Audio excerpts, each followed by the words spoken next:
Now, the Minister in the Presidency responsible for women, youth and persons with disabilities, Maite Nkoana-Mashabane, is concerned about the increasing incidence of violence against women and children during this lockdown period. This comes after a Kwa Zulu-Natal granny was raped and murdered, allegedly by men posing as soldiers who said that they were going around sanitizing homes. Well, for more on this and some of the measures perhaps to try and minimize the risk of these kinds of behaviors, we're now joined by the Minister, Minister Maite Nkoana-Mashabane. Thanks so much indeed for joining us.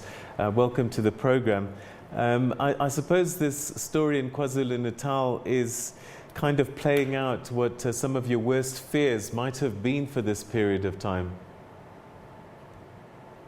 Well, our condolences to all South Africans who are busy or continuing to lose lives they shouldn't be, particularly also of that Gogo Zuma at 75. That's the time when we should be taking care of her instead of murdering her. 2 other cases and more in Letaba and in Limpopo. What we want to say, a call we're making to our people is, as we fight COVID-19, we should remember to make a call to all South Africans that when we call for this lockdown, we should not be anticipating or we should not be making perpetrators think that's when they're going to go deep down and continue with their evil deeds. This is a time when we should all hands on deck, fight COVID-19 and fight gender-based violence. Take care, in particular, to people with disabilities. All South Africans should feel and be safe, particularly at this most trying time. So, Minister, one of the concerns is that in a lockdown, people are stuck in a house together, and that for many, that might mean women and children are stuck with a person that perhaps regularly abuses them. What has been some of the thinking about what we can do to help those vulnerable? Well, we are working together with all municipalities, all councillors, all social workers, and if need be, add more to make sure that we do not make our people vulnerable in the places where they should feel much more safe.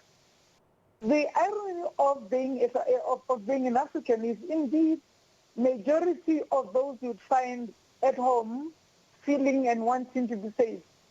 Out there on the people working on, this emergency services, you will find women in all clinics, in hospitals, in all strategic areas of care.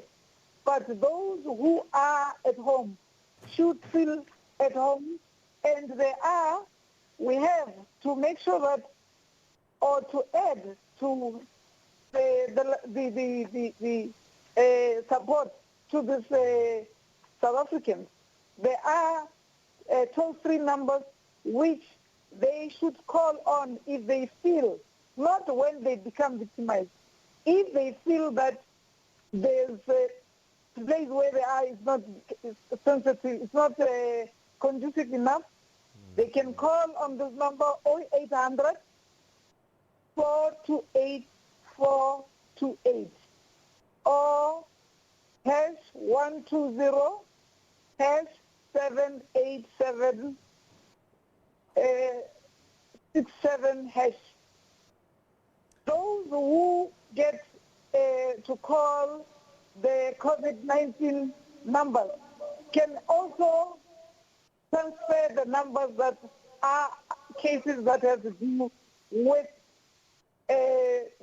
gender-based violence and femicide.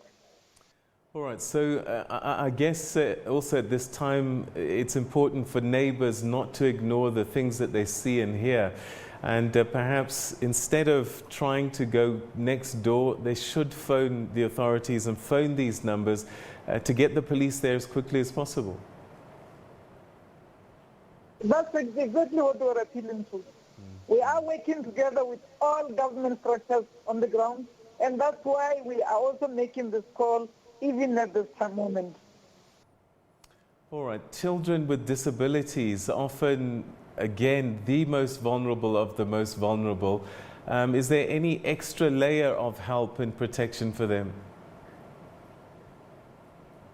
The extra layer is the caregivers, the disposal, and the additional social workers that the Department of Social Development is putting on, and their community development workers that we have also made a call on them to make sure that we take care of all these vulnerable people. All right. Have you been monitoring the cases? Has there been an increase during with the sixth day now? Have you noticed any increases or spikes in this kind of violence? We do not want to wait to see. We anticipated that because of the experience in the past, come Christmas times, or festive seasons, or during the time of Good Friday, perpetrators think this is also the time when they could hibernate and do the wrong things. So we started blowing the horn even before we see this. But yes, we are seeing a bit of an increase, and we say no to that. And we are making our people realize that, yes, we are fighting this COVID-19, but we will not lose out on the gains that we're making on gender-based violence. All right. In extreme cases, where perhaps people need to be removed for their care, are there facilities, are there shelters that you'll be able to move them during this lockdown period? In almost all our vicinities, there are counsellors, there are community development, community care workers, there are counsellors, there are police stations. But above all, we still say we are also here with the helpline, and they can even call on you and say, here I am.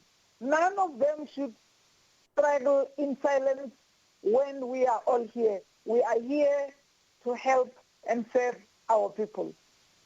Minister, that's where we'll leave it. Thanks very much indeed for joining us on the line and giving some assurance to those that are in need that help is at hand. Thanks so much for your time. All right, that was the Minister in the Presidency responsible for women, youth and persons.